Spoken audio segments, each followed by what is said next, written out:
Wah, nggak anu nih, kayaknya offline dia. Hanya anuannya aja. Udah lagi, tunjuk lagi yang lain. Siti Putri Indah Mentari, saya nggak hadir ya. Oke, yang lain siapa lagi? Nah, tunjuk yang lain, nak. Ani, Dok. Siapa?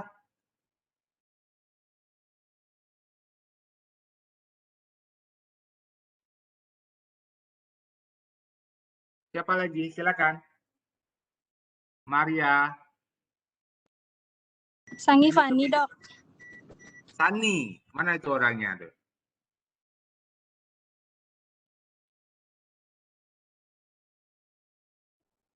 Hadir, Prof. Ya, silakan. Wayan Sangi Fani. Ada pertanyaan?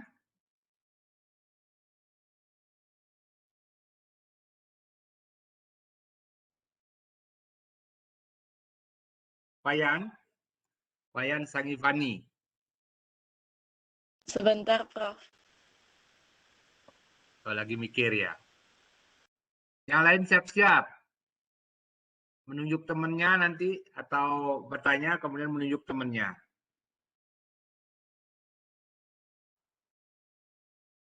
Itu bertanya. Saya mengedukasi anak-anak saya ini untuk berani bertanya, ya. Berani Prof, bertanya. bertanya, Prof. Ya, silakan. Siapa ini? Ferdi, Dok. Prof. Ferdi. Benar, baik. Saya Ferdi, keep dulu your question. Tapi sekarang Wayan Sangifani dulu. Oke, Prof.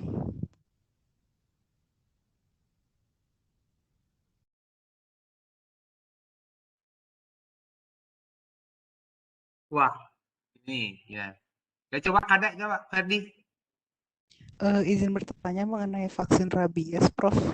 Di Ya. umur anjing yang 3 bulan, kan diberi vaksin rabies berupa starter dan juga booster. Nah, lalu vaksin selanjutnya di tahun depan itu dilakukan vaksin booster lagi. Nah, bagaimana jika vaksin booster yang kedua itu terlambat hingga sampai 1 tahun? Apakah harus dimulai lagi dari vaksin starter atau boleh dilanjutkan untuk booster yang kedua pada 2 tahun ke depan, semisalnya kelupaan atau terlewatkan, seperti itu, Prof? Iya, vaksin itu biasanya sih tetap yang idealnya itu adalah perlu booster, ya. Jadi perlu setelah divaksin pertama, karena biasanya respon imunnya tidak lama gitu. Kemudian perlu di booster. Untuk rabies begini, Kadek Ferdi ya. Untuk rabies itu ada yang disebut dengan untuk orang, ada yang disebut dengan post exposure propilaksis. Jadi pemberian vaksinasi setelah digigit anjing atau setelah kena penyakit.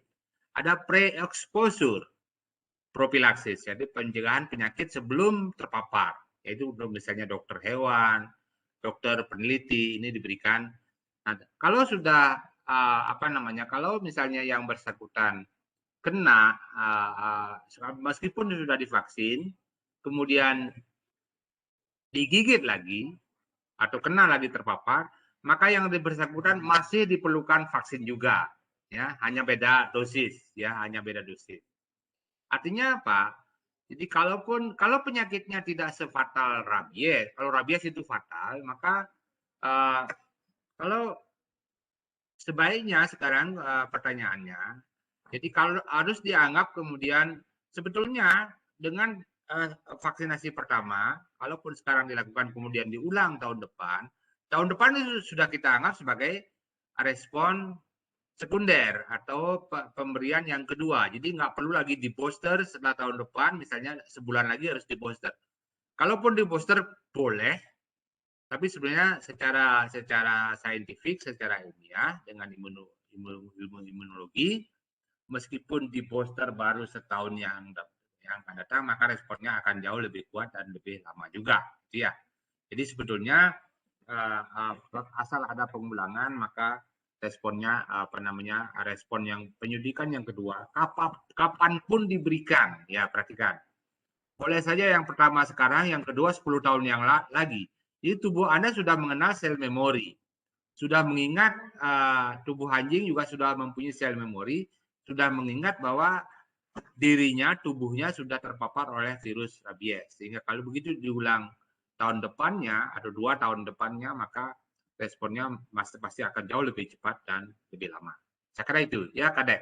Saya kasih kesempatan untuk menunjuk satu orang temannya untuk bertanya.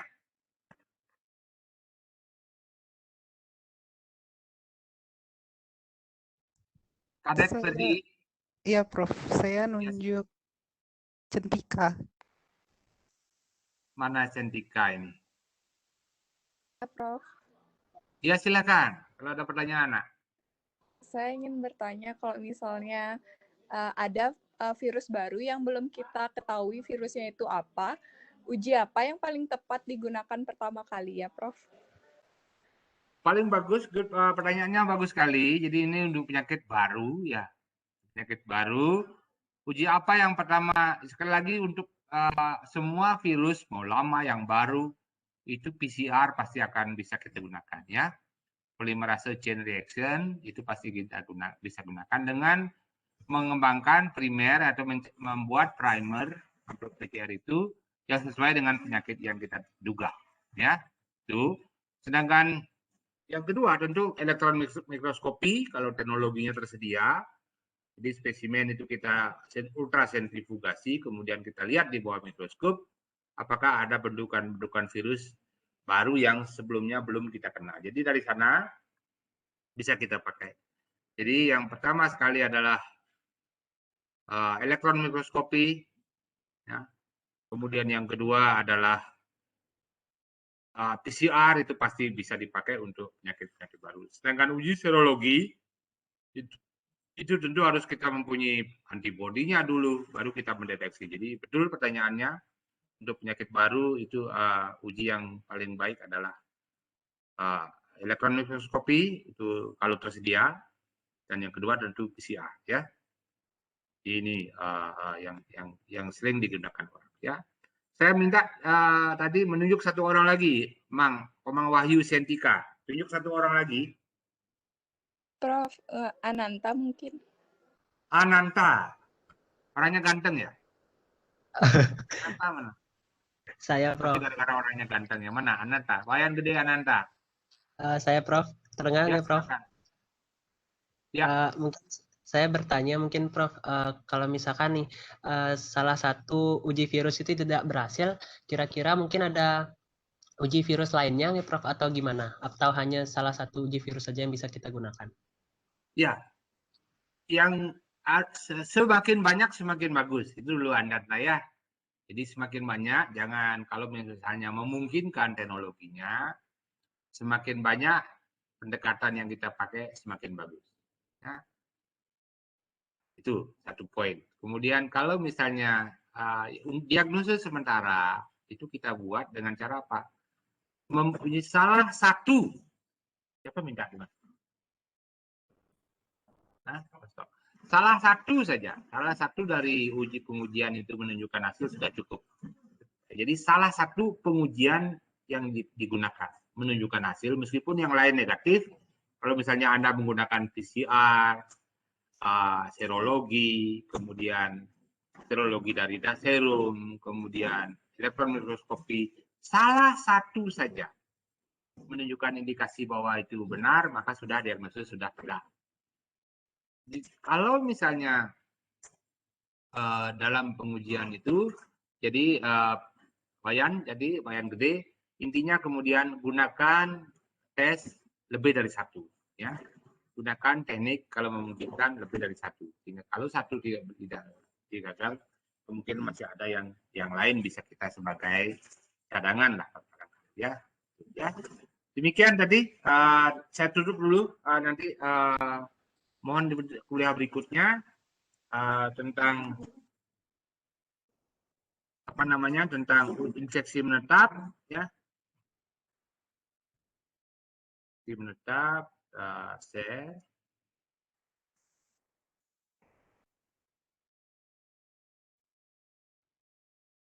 Ya. Ya. Tugas saya adalah infeksi menetap, oncogenesis, dan zoonosis virus. Ya, infeksi lama. Ya, infeksi lama. Sekali lagi nanti ada apa namanya? Saya akan pancing kalian untuk bertanya, gitu. Sekali lagi bertanya bukan menunjukkan Anda tidak mampu, bertanya justru Anda melatih self confidence atau apa namanya percaya diri. Ya. Kalau pola umum penyakit virus pada hewan yang umumnya termasuk COVID-19 sekarang ini adalah pola infeksi akut, ya, ya. Di mana kalau Anda lihat di sini adalah warna merah ini dan biru, garis biru ini adalah virusnya. Ini yang merah ini gejala klinis, ya, ya. Kemudian yang biru ini adalah apa namanya, adanya virus di dalam jaringan. Kemudian garis ini adalah apa namanya, kapan bisa isolasi virusnya, ya. Maka ada yang disebut dengan infeksi akut, ya. Ya. Dulu. Ya. Kemudian ini kapan terjadi kematiannya. Kalau misalnya infeksi akut itu adalah infeksinya dalam beberapa hari segera terjadi menunjukkan gejala klinis, virus bisa diisolasi, kemudian kematian akan tertinggi terjadi di darah ini, kemudian kematian akan hilang. Ya, itu infeksi akut. Sedangkan infeksi persisten, ya, infeksi persisten, maka virus terinfeksi pada awal, kemudian virus dapat kita isolasi dari sejak beberapa hari atau beberapa minggu sejak infeksi, tetapi gejala klinisnya apa namanya, bisa salah nih saya aplikasi ya. Nih, jadi gejala klinis baru kalau bisa muncul jauh hari sebelumnya. Ya. Sedangkan infeksi laten infection, maka gejala klinis dan infeksi virus dapat terjadi setiap saat, ya. Ini terjadi lagi, kemudian hilang, meletup lagi, terjadi lagi, hilang, meletup lagi, kemudian terjadi hilang. Jadi virus ini ada permanen ada di dalam tubuh hewan atau manusia. Kemudian satu lagi adalah slow virus atau slow infection, infeksi perlahan, di mana kadang-kadang bisa ditemukan di awal, tapi kemudian kematian justru banyak terjadi di bagian akhir sudah waktu yang lama, ya. Itu yang slow infection. Jadi infeksi akut, infeksi persisten, infeksi laten, dan infeksi perlahan atau slow infection, ya. Nah, infeksi akut adalah infeksi yang berlangsung cepat dan dapat diakhiri dengan kesembuhan atau kematian atau berlanjut ke infeksi menetap. Perhatikan, infeksi akut bisa saja juga disertai dengan infeksi persisten atau infeksi laten, ya. Sedangkan infeksi persisten, infeksi yang berlangsung lama dan virus dapat terlacak secara terus-menerus dalam tubuh hewan. Infeksi akut, infeksi persisten, sedangkan infeksi laten, infeksi menetap, tetapi virus sering tidak terlacak. Perhatikan, tidak terlacak dan hanya dapat terlacak ketika terjadi reaktivasi, ya.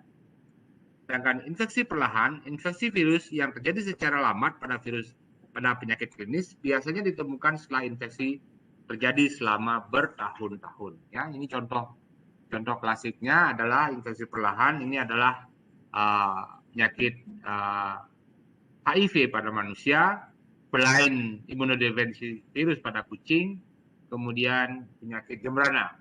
Jadi infeksinya perlahan, ya.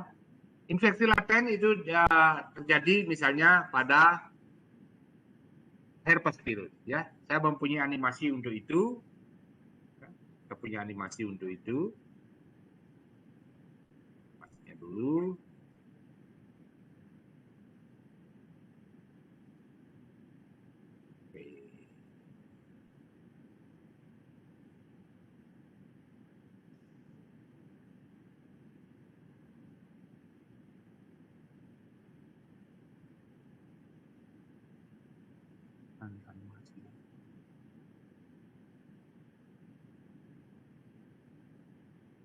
Nih.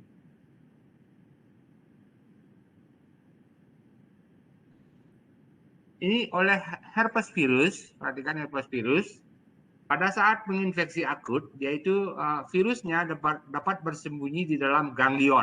Ya, perhatikan, ini yang disebut dengan episom, ya, episomal DNA. Nah, kemudian virus yang diam di dalam ganglion ini, itu ketika terjadi aktivasi karena stres, ya, stres salah satu, kemudian mungkin karena stres perjalanan. Karena kalau kalian stres barangkali ditinggal pacar gitu atau kiriman orang tua terlambat, itu Anda stres, maka virus yang ada di dalam ganglion ini keluar kembali kemudian reaktivasi dan menunjukkan gejala klinis yang baru. Ya.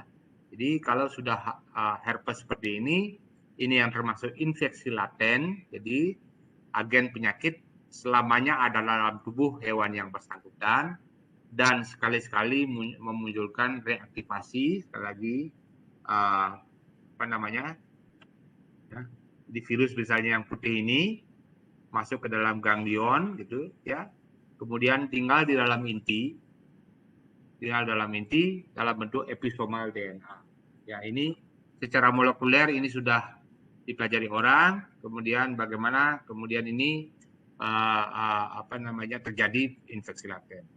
Ya, dalam bentuk mini kromosom atau episomal DNA, dan dengan aktivasi sekali lagi biasanya disertai dengan stres, yaitu cekaman, stres, hormon glikokortikoid, maka terjadi aktivasi virus itu dan kemudian virus dapat diisolasi kembali dari cairan mungkin sesuai dengan gejala klinisnya dan memunculkan gejala klinis. Ya, itu yang disebut dengan infeksi laten. Ya.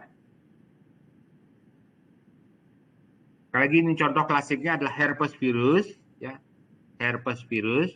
Sedangkan kalau lentivirus atau retrovirus, yaitu virusnya ada di dalam DNA, di dalam kromosom daripada hewan dan manusia itu, sehingga virusnya juga akan selamanya ada di dalam tubuh hewan. Ya. Ya. Nah, bagaimana infeksi lama atau menetap infeksi laten itu terjadi? Karena modulasi gen sel inang oleh gen virus, ya. Contoh klasiknya ini adalah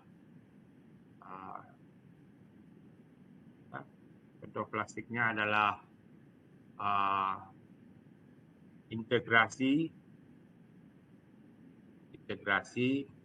gen virus pada kromosom inang oleh virus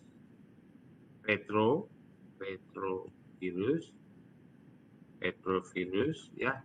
Contohnya adalah HIV, kemudian feline AIDS kucing, ya, kemudian jamrana.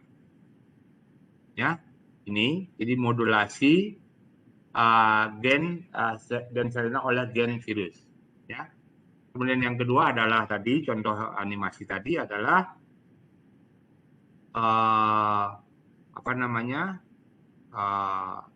infeksi gen virus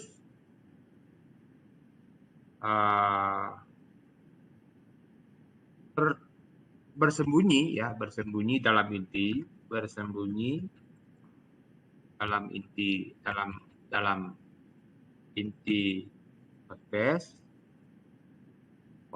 host, ya, inti sel hewan dalam bentuk mini kromosom, ya, atau tersebut sebagai DNA episomal. Ya. Kemudian yang kedua adalah modifikasi respon imun oleh virus, ya. Dan yang ketiga reaktivasi bisa direaktivasi oleh berbagai stimulus, misalnya perubahan fisiologi sel, superinfeksi, stres dan trauma, serta imunosupresi. Jadi ketika imunosupresi, ya. Ini penyebabnya. Jadi mekanismenya adalah salah satu modifikasi respon imun. Yang kedua ini modifikasi respon imun bisa karena variasi antigenik, ya. Antibodi ada, tapi virusnya berubah sehingga tidak dikenal oleh antibodi lagi. Imunotoleran, bentar dulu, maaf. Ya halo.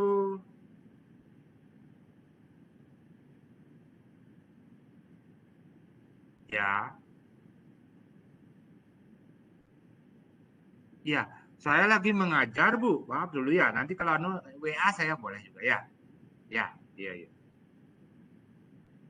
Ya. Kemudian imunotoleran, perhatikan variasi antigenik, artinya gen dari virus itu berubah, proteinnya berubah, sehingga antibodi tidak mampu lagi memblok virus. Ya, jadi reaksi.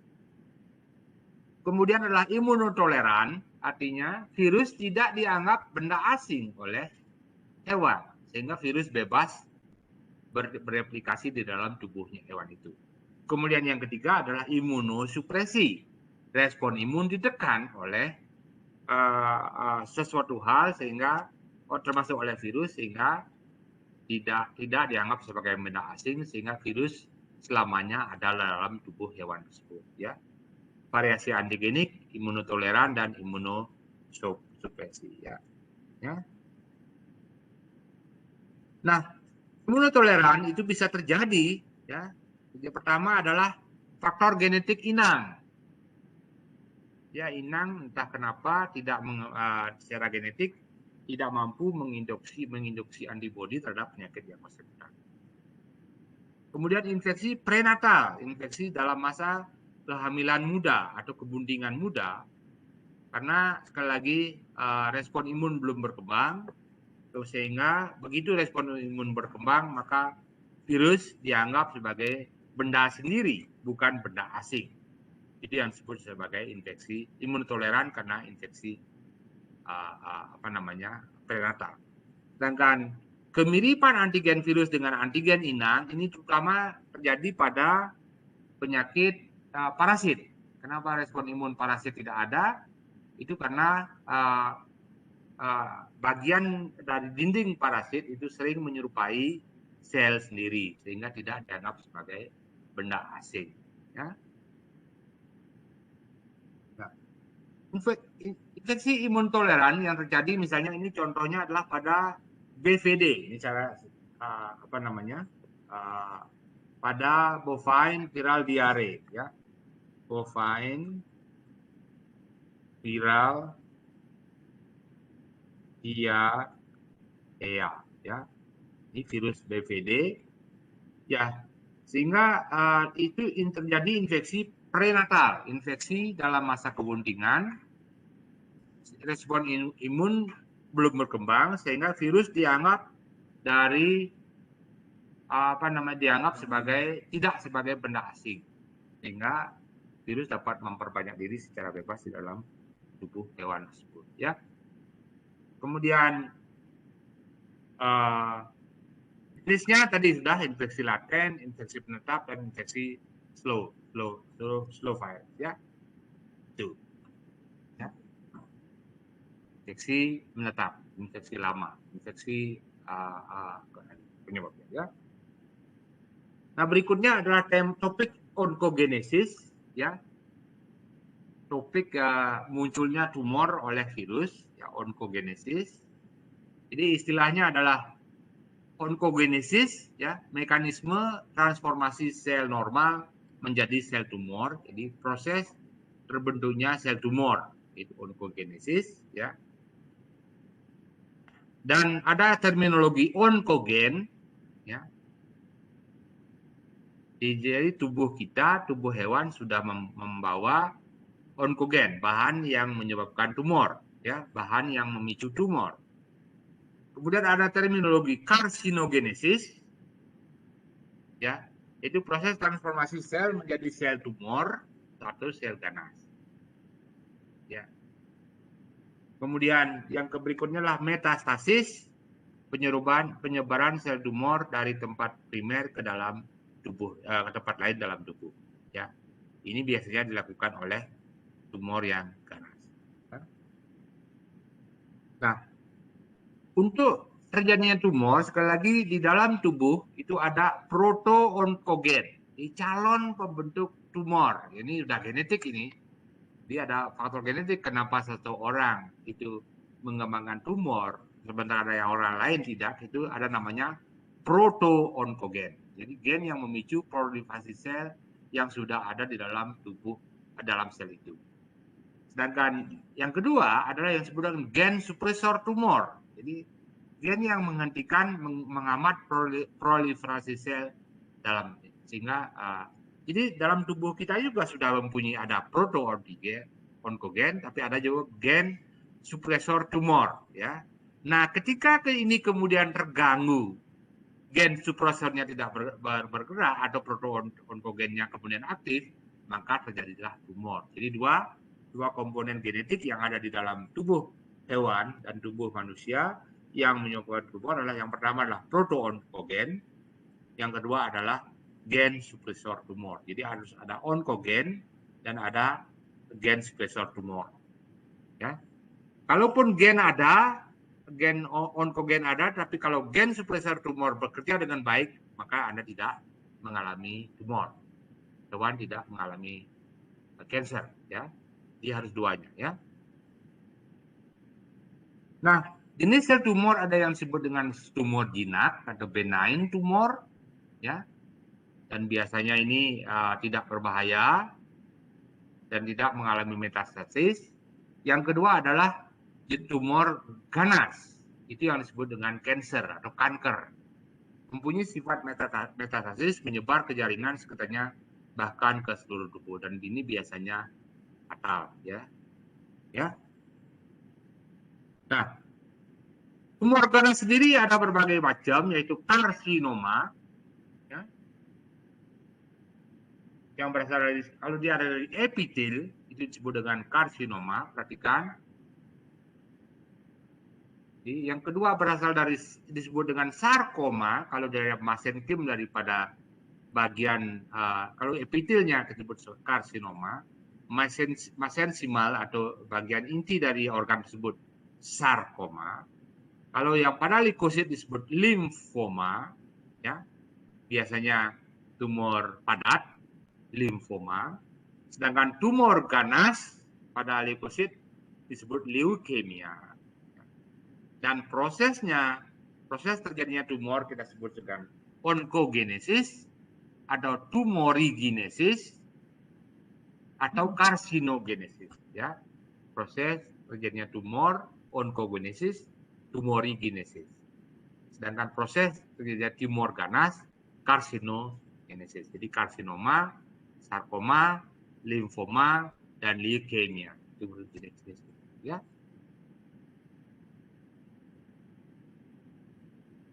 Nah, kalau dilihat sifat-sifat sel tumor, ini kuncinya, ya. Hilangnya kendali pertumbuhan sel, ya. Jadi sudah tidak terkendali, kemudian hilangnya sistem hambatan kontak. Kalau sel normal itu dia kontak dengan sel yang lain berhenti tumbuh, sedangkan sel tumor itu sudah tidak akan terus menurun. Kemudian mobilitas dan motilitasnya menurun, ya. Dan sifat adesi yang menurun. Jadi tidak nempel. Biasanya sel itu perlu nempel dulu, baru akan tumbuh. Sedangkan ini sifat adesinya, begitu dia sel tumor menempel, dia justru selnya tetap tumbuh. Ya. Ada banyak virus yang menyebabkan tumor. Saya kira saya lewati ini sebagai daftar saja. Jadi banyak sekali, ya. Banyak sekali. Dan yang terakhir adalah zoonotic disease. Hanya beberapa slide saja, saya tidak buat banyak. Yaitu penyakit yang bisa menular dari hewan ke manusia, ya. Atau sebaliknya sebetulnya. Cuman ya pertanyaannya atau masalahnya, kalau dari manusia ke hewan, ya dianggap bukan hal yang signifikan atau bukan hal yang mengkhawatirkan, tapi justru dari hewan ke manusia yang lebih baik. Jadi sudah not fair sebetulnya. Jadi hewan pun boleh protes sebetulnya ini, karena banyak penyakit juga diderita oleh hewan itu berasal dari manusia. Ya. Penularan dari hewan ke manusia itu adalah pertama pencemaran makanan atau air minum, ya. Kemudian karena pertanian, peternakan dan industri peternakan yang besar, ya. Kemudian ada hewan asing, hewan liar, ya. Kemudian ada insekta, kemudian hewan kesayangan, perhatikan hewan kesayangan, anjing, kucing maupun yang lain yang kemudian exhibition atau pameran kan hewan-hewan dan juga zoo barangkali. Kemudian hunting dan bushmeat, jadi perburuan dan pencarian hewan-hewan liar di Afrika. Kemudian deforestasi atau penggundulan hutan, kehilangan biodiversity dan degradasi lingkungan, itu juga menyebabkan penularan hewan ke manusia dan perubahan lingkungan. Jadi bayangkan kalau misalnya terjadi climate change, misalnya nyamuk yang biasanya ada di daerah kaki bukit misalnya, kemungkinan dengan climate change bisa akan semakin ke atas, semakin hangat juga, sehingga nyamuk juga bisa menyebar ke dataran yang lebih tinggi, ya. Dari hewan ke manusia, ya. Ya, nanti kalau ada pertanyaan ini kita bisa diskusikan nanti. Jadi kenapa penggundulan hutan dan kemudian perubahan lingkungan itu bisa menyebabkan terjadinya penularan dari hewan ke manusia. Ya. Nah, daftar virus zoonosis yang fatal pada manusia banyak sekali. Ya. Ya, saya sebut dengan DLL di sini. Ya, pertama influenza virus.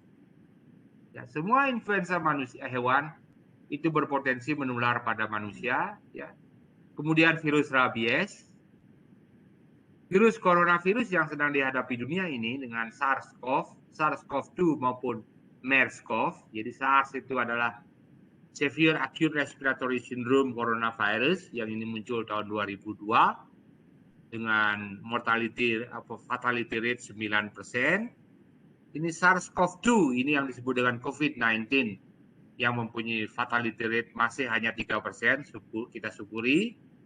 Sedangkan MERS-CoV, Middle East Respiratory Syndrome Coronavirus, ini fatality rate-nya sampai 35%.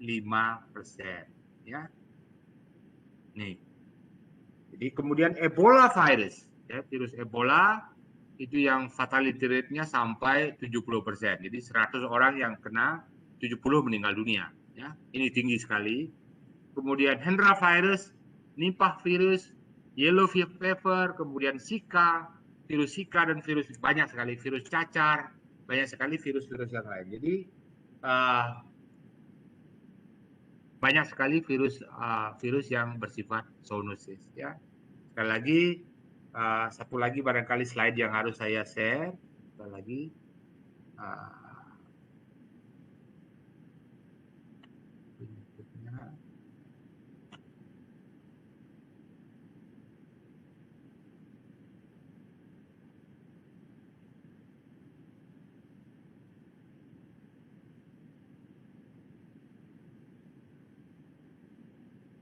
Ya.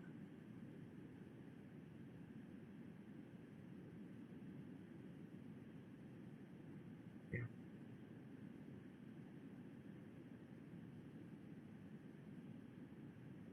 Sorry. Salah ini.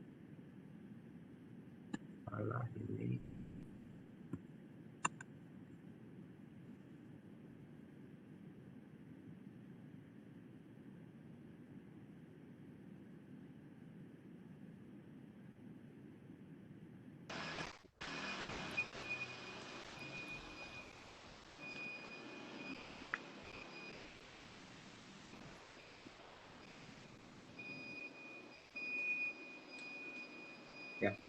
Ntar dulu ada satu slide yang ingin saya share lagi.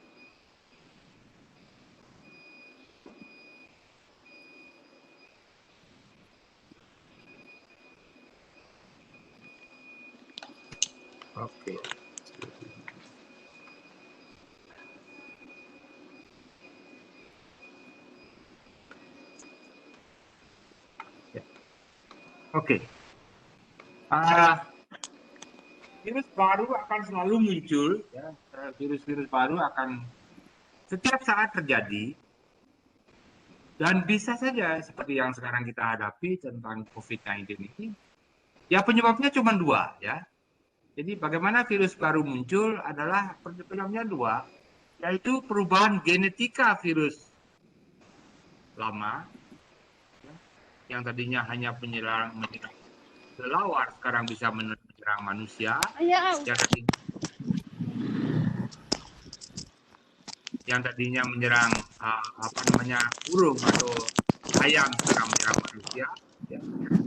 Dan yang kedua adalah perubahan ekologi. Ya. Jadi, virus baru selalu muncul karena perubahan genetika virus, perubahan ekologi virus karena perusakan habitat hewan liar, kemudian karena pencarian oriental food. Mohon maaf, ini suaranya agak sedikit mengacaukan ini. Ya, saya perlu sharingnya. Saya setup semua biar semua off. Nelviana Mesquita ini masih online ini, masih meeting.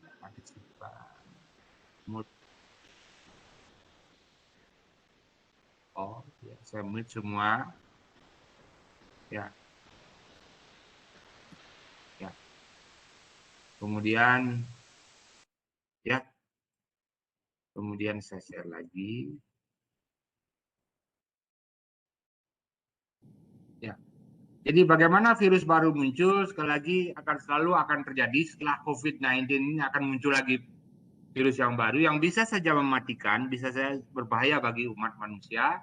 Itu penyebabnya cuma dua, perubahan genetika virus, gennya berubah, tadinya virus hewan kemudian menjadi virus yang bisa menular kepada manusia.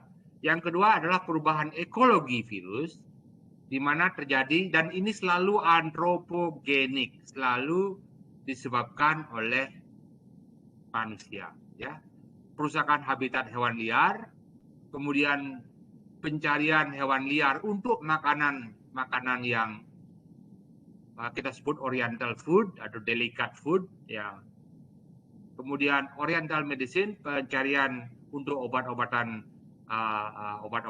kemudian riset biomedis. Perhatikan, riset biomedis juga bisa menyebabkan munculnya penyakit baru, serta lalu lintas hewan dan produk asal hewan, ya, itu yang menyebabkan. Jadi COVID-19 bukan yang terakhir, akan muncul lagi yang baru yang di masa yang akan datang, sehingga kalau Anda tertarik untuk belajar viral zoonosis atau zoonosis virus, itu kembangkan interest Anda, kembangkan minat Anda, sehingga kemudian Anda siap untuk antisipasi, untuk berperan aktif dalam munculnya penyakit zoonosis yang baru yang di masa yang akan. Nah, saya kira itu kuliah saya hari ini. Saya resume dulu, ya, apa yang saya sampaikan hari ini. Pertama adalah bahwa infeksi virus itu bisa persisten dan bisa menetap, ya, bisa lama, ya, disebut dengan infeksi laten, infeksi persisten, dan infeksi perlahan, infeksi laten, infeksi perlahan. Ya. Kemudian yang terjadi karena modifikasi respon imun dan modulasi gen dan modifikasi respon imun. Ya. Kemudian yang kedua adalah bahwa virus bisa menyebabkan tumor, ya, karena beberapa virus sebagai onkogen. Perhatikan, kalau saya perbaiki lagi jadi ada proto-onkogen, dan kemudian samping itu juga adalah virus onkogen, ya. Ya. Jadi virus yang bersifat sebagai tumor, ya. Kemudian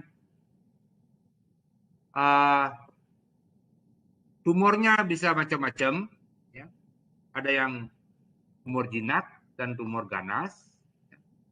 Kemudian jenis tumornya tergantung dari sel yang vaskular yang kena dan bentuk tumor yang disebut karsinoma, sarkoma, limfoma, leukemia. Ya. Prosesnya kita sebut dengan onkogenesis dan tumorogenesis.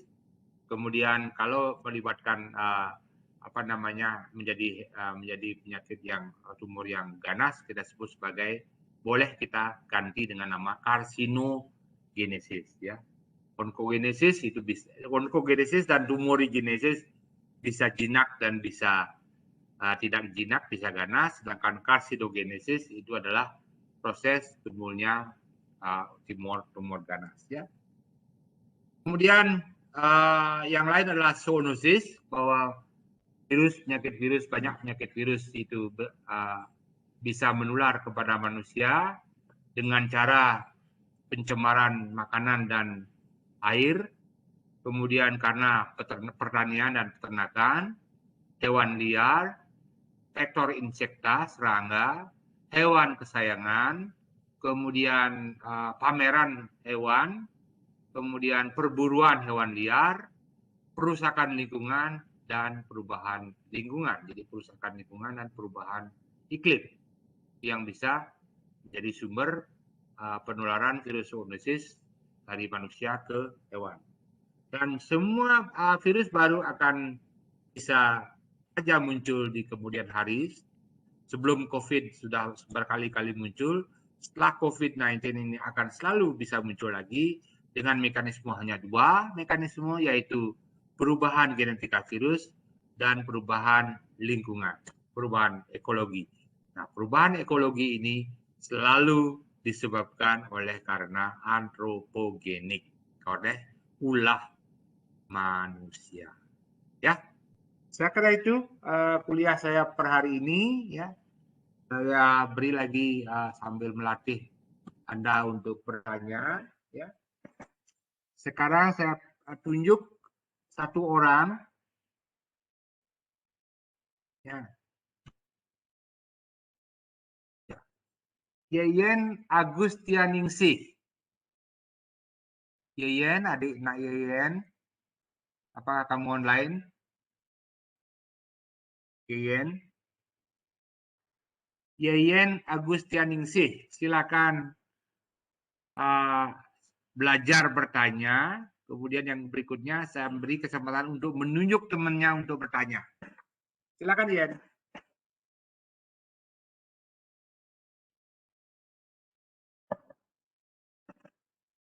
Loh, hilang.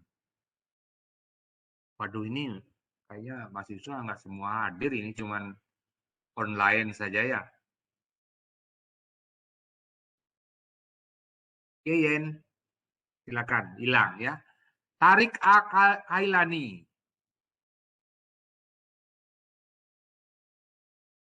Iya, Dok. Silakan bertanya yang sederhana apapun ya. Nggak ada pertanyaan. Tarik. Ini belum, Prof. Apanya? Sejauh ini belum, Prof. Belum, oke. Silakan tunjuk temennya sekarang.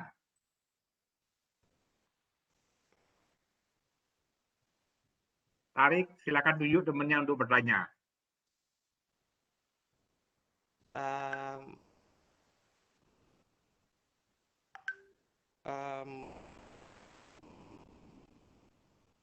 Bagas, Dok. Bagas, mana Bagas? Bagas. Hadir, Prof. Ya, bertanya katanya. Prof, saya ingin bertanya yang mengenai tumor jinak nih ke. Ya, bahasa Indonesia jangan bahasa Bali, Bagas. Tumor jinak itu apakah pengobatannya itu harus dilakukan dengan operasi atau bisa dengan hanya kayak mengonsumsi obat gitu, Prof? Ya, kalau tumor jinak itu misalnya tidak berbahaya dan misalnya di kulit, ya barangkali tidak masalah. Tapi kalau tumor jinak adanya di paru-paru atau di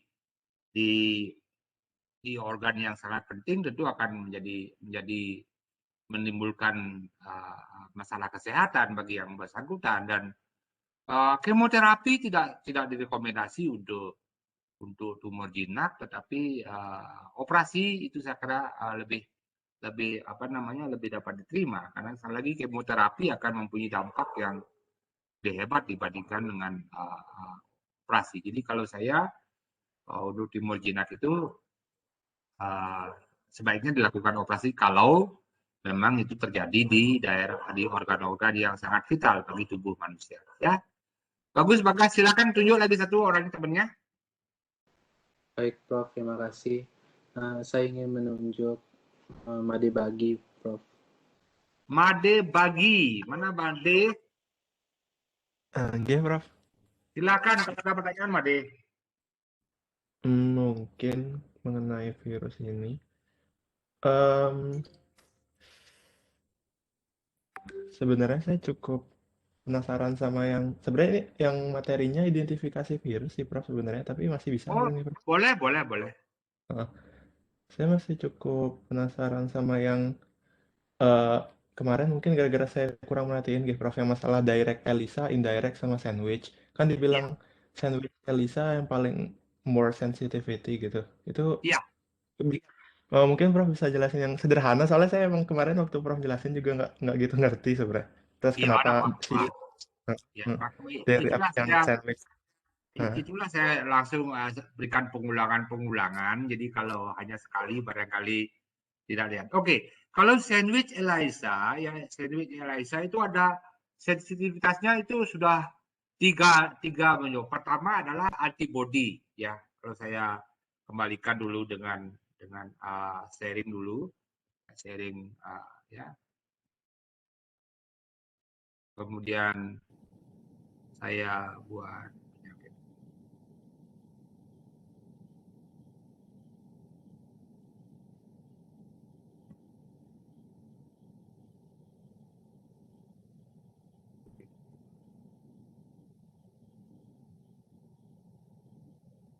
sorry, sebentar dulu ya, sebentar cari dulu.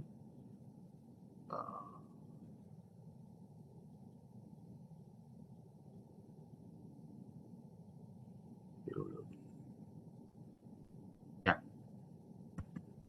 nih.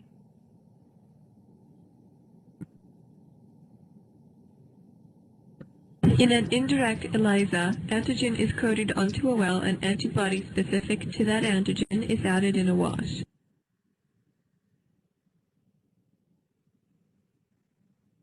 A second wash is done with a new antibody that is specific to the first antibody. This new antibody has an enzyme conjugated to its Fc region. Ya, ini perhatikan. The conjugated enzyme reacts with an added substrate, producing a color change. Bentar dulu, ya. Nah ini, kalau untuk indirect ELISA itu ada dua kali spesifisitas. Ini ditentukan oleh antibody yang pertama, ya. Sedangkan dan antibody yang kedua itu terhadap antibody itu sudah menunjukkan spesifisitas. Kalau direct ELISA, antibody yang pertama ini tidak ada. Jadi langsung satu antibody ditambah dengan satu enzim, ya. Sedangkan kalau sandwich ELISA, Anda perhatikan sekarang mestinya. In a sandwich ELISA, a well is coated with antibodies specific to the antigen of interest. The antigen is added in a wash.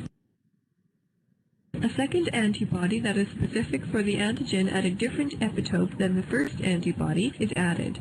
It has an enzyme linked to its Fc region. Yeah.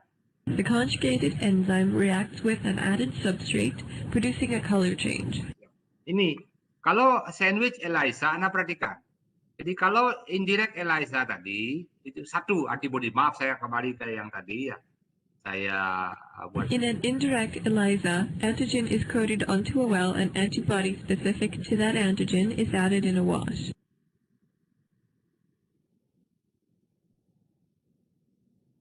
A second wash is done with a new antibody that is specific to the first antibody.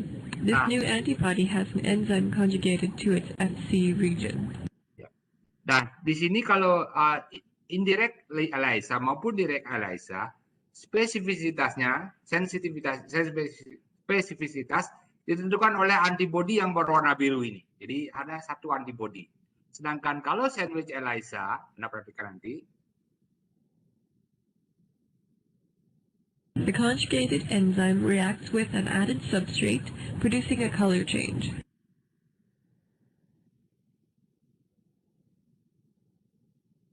In a sandwich ELISA, a well is coated with antibodies specific to the antigen of interest. The antigen is added in a wash. A second antibody that is specific for the antigen at a different epitope than the first antibody is added. It has an enzyme linked to its Fc region. Nah, perhatikan kalau indirect ELISA ada dua antibodi. Ya. Spesifisitas pertama tergantung pada antibodi yang pertama ini, ya, ditempelkan di dalam lubang plastik. Sedangkan spesifisitas yang kedua ditentukan oleh antibodi yang bertambah enzim ini. Jadi betul sandwich ELISA itu lebih sensitif dibandingkan dengan indirect maupun direct ELISA. Ya, good question, pertanyaan bagus. Itulah sekali lagi at any time ya. Setiap ada kesempatan, kalau ada pertanyaan beranilah bertanya. Bertanya bukan menunjukkan Anda. Bertanya itu Anda menunjukkan bahwa Anda memperhatikan kuliahnya. Kemudian Anda sadar dengan masalah-masalah yang sehari-hari yang bisa Anda temui. Dan yang ketiga adalah Anda meningkatkan self-confidence. It is for you. Ya, ini untuk Anda. Untuk meningkatkan rasa percaya diri Anda. Ya, demikian kuliah saya hari ini. Sekali lagi, kalau memang ada pertanyaan, ada diskusi secara personal, saya bisa dihubungi per telepon dan sebagainya. Kemudian WhatsApp juga bisa.